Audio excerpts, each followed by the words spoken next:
교우 여러분 안녕하세요.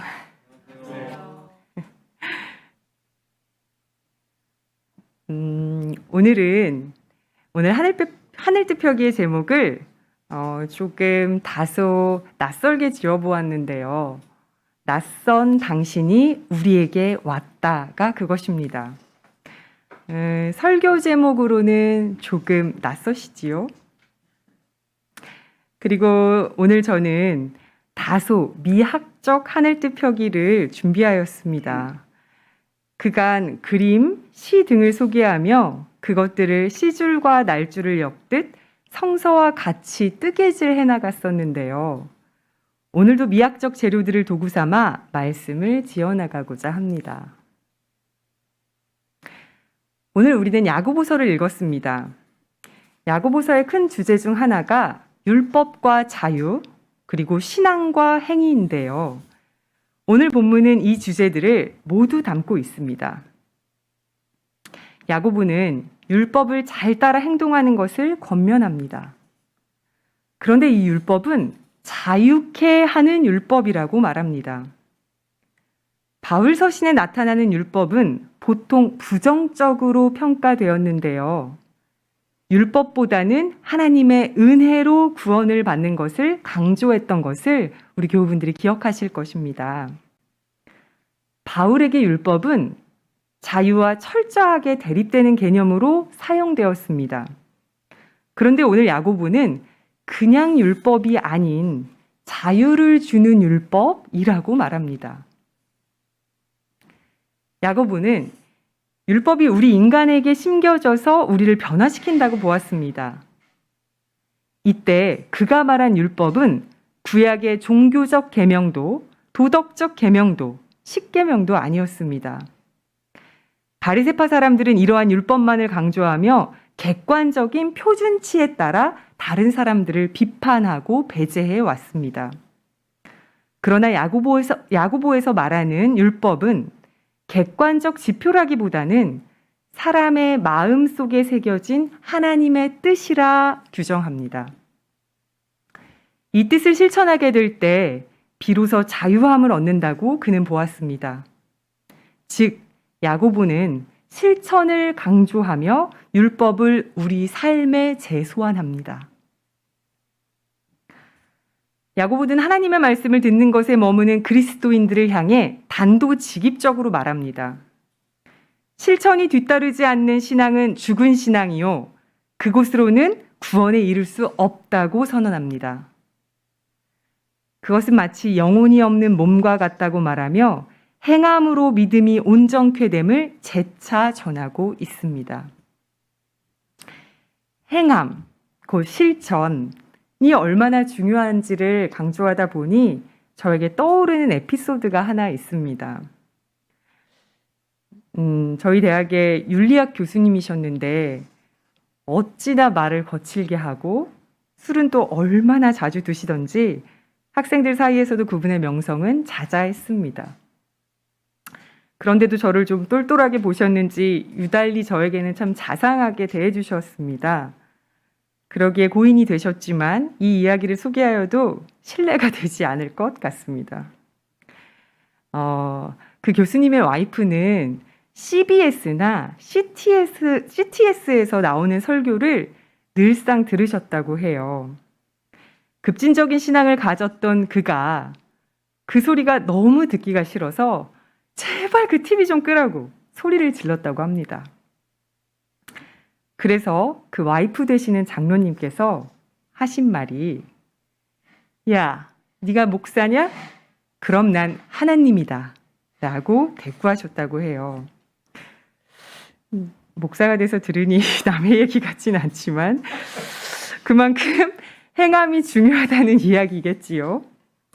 다시 본문으로 돌아와서 야고보는 오늘 본문 24절에서 강조하듯 단순히 은혜나 믿음만으로 의롭게 되지 않으며 실천을 통해서만 의롭게 된다 말합니다. 그의 주장이 바울의 것과는 다른 것처럼 들릴 수도 있겠지만 사실 바울은 할례를 받은 유대 기독교인들에게 차별과 배제를 당하던 이방인들의 삶의 정황 속에서 활동하였기에 바울의 것과는 또 다른 자리에서 이해해야 할 것입니다. 어쩌면 야고보는 바울 사상의 본 뜻이 퇴색되어 그저 믿음이면 다 된다는 사람들에게 혹은 은혜만을 찾던 사람들에게 외쳤던 것일지도 모르겠습니다. 형이상학적이고 관념적이게 되어버린 교인들에게, 즉 어떠한 행함도 없는 교회의 현실이 몹시 안타까워 야고보는 외쳤을 것입니다. 오늘 본문에서 야고보가 이르는 실천은 아주 구체적입니다. 빨리 듣고 말하기와 노하기는 느리게 하기가 그것입니다. 공동번역은 이 구절을 보다 호소력 있게 옮겨 놓았습니다. 누구든지 듣기는 빨리 하고 말하기는 더디 하십시오. 그리고 여간에서는 화를 내지 마십시오. 이 권면은 공동체를 이루어 나가는 데 있어서 꼭 필요한 생활 규율입니다. 여기서 듣는다는 것은 하나님의 말씀이 아니라 바로 우리 옆 사람, 우리 공동체 속 사람들, 이웃의 이야기를 빨리 들어야 함을 말합니다. 조금 더 말을 삼가고 내 안에 화를 다스리는 것을 말하는 것이겠지요. 이 말을 불의한 것에 대해 눈 감아주라는 뜻으로 이해하는 교우들은 없을 것이라 생각합니다. 야고보는 이 권면 뒤에 화를 내는 사람은 하나님의 정의를 이룰 수가 없다라고 말합니다. 하나님의 정의는 이웃과의 연대를 통해서 이루어지는 것일진데 화를 내므로써 공동체가 깨지게 되면 이는 하나님과의 관계를 파괴하는 것으로까지 이어지기 때문에 하나님의 정의를 이룰 수 없다고 말한 것입니다. 말씀을 듣고 실천에 옮기지 않은 사람을 비유하는 대목이 나오는데요. 야고보는 실천하지 않은 사람을 거울에 비친 얼굴을 잠깐 보고서는 곧 돌아서서 그것을 잊어버리는 사람과 같다라고 말합니다. 이 비유가 흥미로워서 주석을 찾아가며 곱씹어 보았습니다. 거울은 보통 문학에서 리플렉션, 즉 반성과 성찰의 의미를 뜻할 때가 많습니다. 그리고 이 구절에서의 얼굴은 문자 그대로의 이 얼굴이 아니라 자기 자신, 본성, 성격, 기질을 뜻한다고 합니다.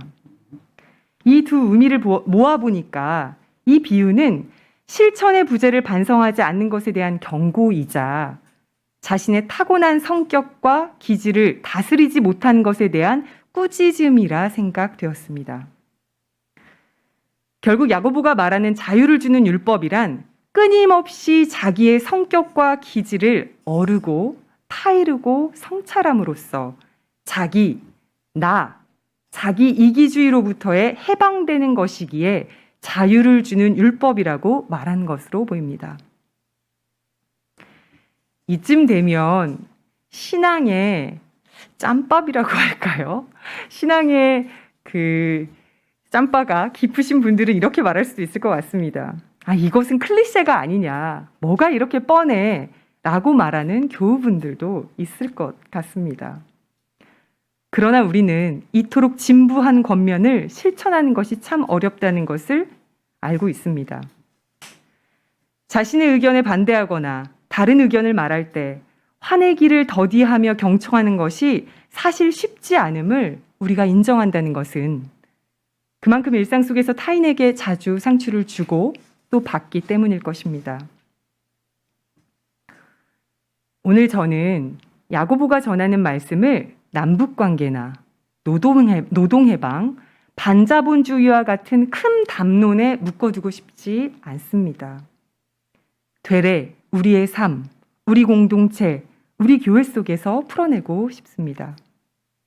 언급했듯 잘 듣고 말은 더디하고 여간에서는 화를 내지 않는 것, 이 율법이 생활 밀착형인 듯 구체적인 만큼 그리고 공동체가 지킬 규율로 선포된 만큼 우리네 속에서 풀어질 수 있기를 바랍니다.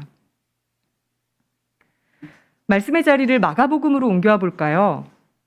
오늘 복음서에서는 우리에게 언제나 반면교사가 되어주는 바리새인들과 율법학자가 등장합니다. 요즘 인터넷에서 누군가가 자신이 가지고 있는 특징을 두드러지게 드러냈을 때 쓰는 표현이 있는데요. 요즘 가장 핫한 배구의 신이라 불리는 김연경 선수를 예로 들어보겠습니다. 김연경 선수가 강스파이크를 때려 아주 멋지게 득점을 해냈을 때 김연경이 김연경 했네 라고 말하곤 합니다. 오늘 본문의 바리새인들과 율법학자들은 씻지 않은 더러운 손으로 빵을 먹는 제자들이 율법을 지키지 않았다고 부정하다고 비판하고 있습니다.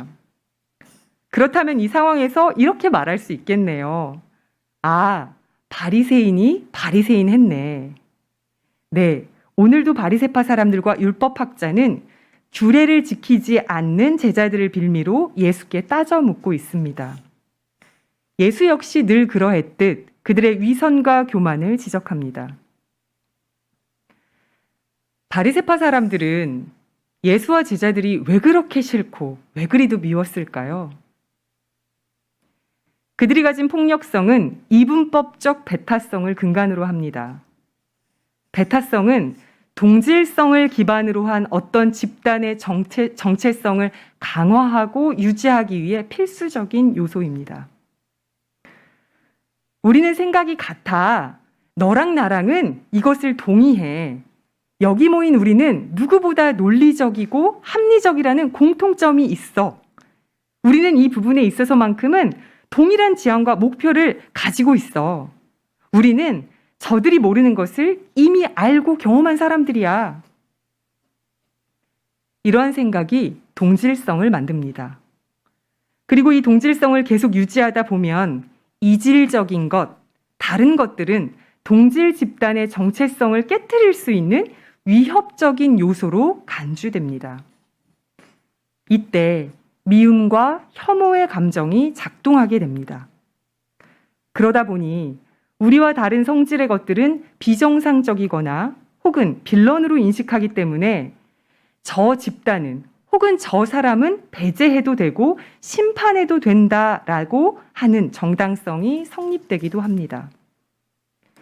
이는 사실상 부지불식간에 우리의 마음 한편에서 일어나는 일이기에 우리 스스로가 거울을 보고 깊이 살피지 않으면 그 심판에 가담할 수도 있게 되는 것입니다. 잠깐 작품 하나를 보실까요? 마르셀 듀샹의 샘이라는 작품입니다. 사실 많은 곳에 노출되었고 얼마 전에 한국에서도 이 작품이 미술관에 소개되어서 굉장히 많은 분들이 알고 있는 작품인데요. 1917년 듀샹은 뉴욕의 철공소에서 이 소변기 하나를 사가지고 온 뒤 전시회에 작품으로 제출하였습니다. 작가협회의 회원들은 소변기 하나가 과연 작품이 될 수 있는지를 토론하다가 결국 전시회에 올리지 않았다고 합니다. 당시 모더니즘 페인팅은 순수한 것을 추구하고 있었는데 우리가 미술하면 딱 떠올려지는 기술적으로 잘 그려진 그림 혹은 극적이게 표현된 추상화라고도 이해할 수 있을 것 같습니다. 당시에는 예술은 무엇인가? 라는 물음의 답을 예술의 내부에서만 찾던 때였는데 듀샹의 관심은 같은 것으로 똘똘 뭉쳐져 있던 내부가 아닌 세속적이고 순수하지 않은 외부에 속해 있었습니다. 이제 저로 포커스 맞춰주셔도 됩니다. 네. 모더니즘을 지향하고 형식주의자였던 20세기의 저명한 비평가 그린버그에게 듀샹의 작품은 아주 이질적이고 비정상적이게 보였습니다. 그는 듀샹의 작품이 한낱 장난에 불과한 것이라 평하며 듀샹이 모더니즘의 순수한 형식을 타락시켰고 자신이 주장하던 추상 표현주의 미학의 적대적인 것으로 규정하였습니다. 그런데 예술이론가인 아멜리아 존스는 듀샹을 고급 미술과 대중문화를 분리시키는 엘리트주의 제도를 전복하는 대중주의 미술 공예가이다라고 평합니다. 실제로 듀샹은 미술 작품을 작가 자신이나 특정 집단에 속한 사람들만이 해석할 수 있는 분야라고 생각하지 않았습니다. 그는 그의 작품을 보는 모든 이들에게 작품의 해석 권한을 넘겨주었습니다. 듀샹은 소변기처럼 이미 만들어진 사물을 제시함으로써 일상의 사물 또한 미술이 될 수 있다고 주장하며 대중주의적인 입장을 보여주고자 했습니다. 물론 이 작품이 결국 다시 사물에 미적 의미를 부여하는 미술가의 절대적인 힘을 재확인하게 된다는 평도 있긴 하지만 여하튼 듀샹의 작품 셈이 문제적이었고 반체제적이었고 동질성의 집단에 전혀 다른 담론을 제기하여 새 물꼬를 튼 것만은 확실해 보입니다. 여기 또 하나의 작품이 있는데요. 이 작품 역시 익숙한 분들이 꽤 있을 것 같아요. 벨기에의 초현실주의 화가인 르네 마그리트의 그림으로서 보통 이 그림을 이것은 파이프가 아니다라고 불리우는데 이 작품의 실제 그 제목은 이미지의 배반이라는 제목의 작품입니다. 그림 속엔 분명 우리가 아는 그 파이프가 그려져 있지만 그 밑에는 불어로 이것은 파이프가 아니다라고 써져 있습니다. 아니 분명 파이프인데 왜 파이프가 아니란 말인가요? 마그리트는 우리에게 익숙한 사물들을 낯설게 결합시켜 우리가 상식이라고 말하는 것들을 다시금 살펴보고 성찰하기를 원했습니다.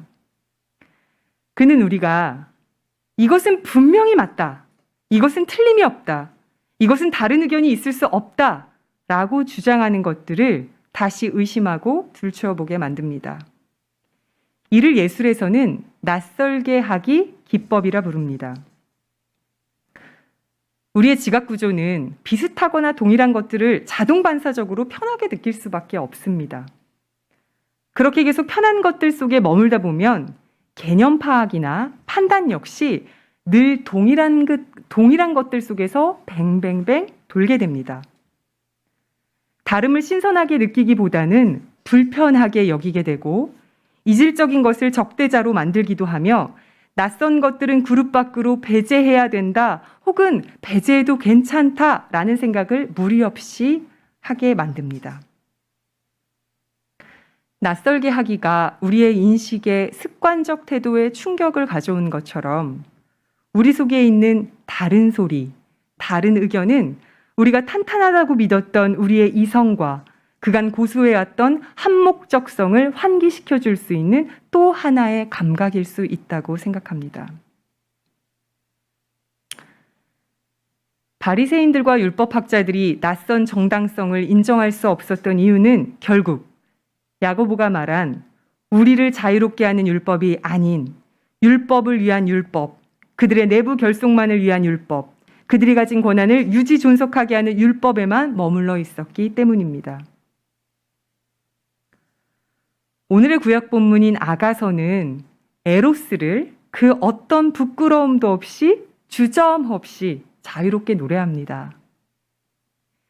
규범이나 어떤 법칙 아래 놓여서는 절대 부를 수 없는 자유의 노래입니다. 나의 이미시여 활짝 핀 꽃들 사이로 오시는군요. 어서 오소서 나의 사랑하는 이미여 어서 이리 오소서. 이 아름다운 노래가 연인들 사이에서만 불려질 필요가 뭐 있겠습니까? 이 아가서의 노랫말이 그대로 우리의 언어가 되었으면 좋겠습니다. 그러기 위해서는 동일한 것들 속에서 비슷한 생각들 속에서 박차고 나와야 할 것입니다. 이질적인 것들이 공동체를 해야 하는 위협적인 것으로 받아들여져서는 안 될 것입니다. 그 길을 갈 때 우리는 야고보의 가르침을 마음에 새겨야 할 것입니다. 잘 듣고 말하기를 더디하고 어지간해서는 화를 내지 않아야 합니다. 낯선 의견을 가진 이들이 우리 속에 있기를 원합니다. 낯선 당신이 어여쁜 모습으로 우리에게 옵니다. 잠시 침묵합니다.